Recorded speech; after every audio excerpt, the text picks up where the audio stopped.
Les légendes. Omniprésentes dans l'histoire de l'humanité, elles prennent souvent forme dans l'esprit des hommes à l'occasion de faits inexplicables dans leur contexte. En défaut de la science nécessaire, des récits, des histoires pour la plupart mystiques, se tissent et deviennent des légendes au fil du temps, reléguées à travers les époques. Elles marquent les consciences et accordent une légitimité, un sens à ce qui n'en a pas.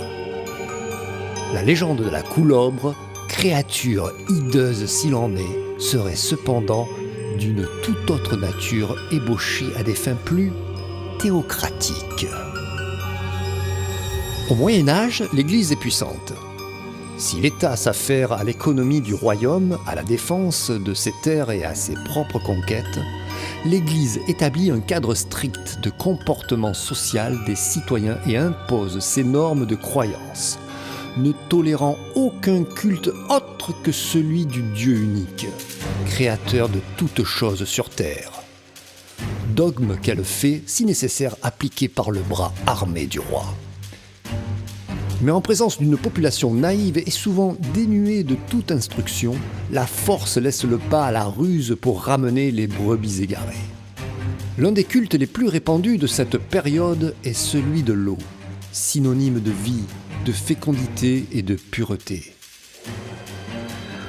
C'est sur les berges d'un de ces lieux de culte avérés que la population va vivre ses moments de peur et d'angoisse. 6e siècle, à Fontaine de Vaucluse. Une créature mystique, mi-salamandre, mi-dragon se tapit dans l'exurgence de la Sorgue.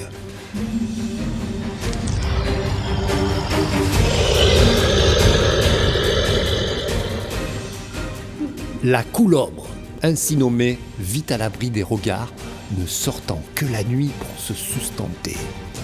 Une existence de solitude rythmée à l'occasion par la visite de quelques dragons de passage.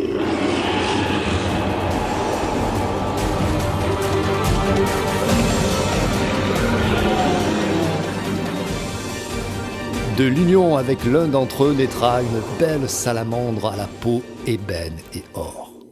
Mais le dragon quitta la coulobre peu de temps après, ne lui laissant pour tout présent que solitude et tristesse.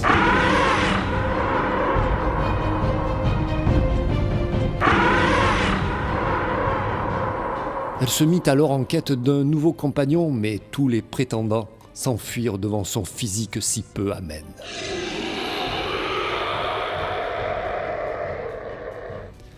La peine de la coulobre se mua finalement à un sentiment mêlé de frustration, de colère et de rage et se mit à attaquer les villageois, les bêtes qui avaient la mauvaise fortune de croiser son chemin.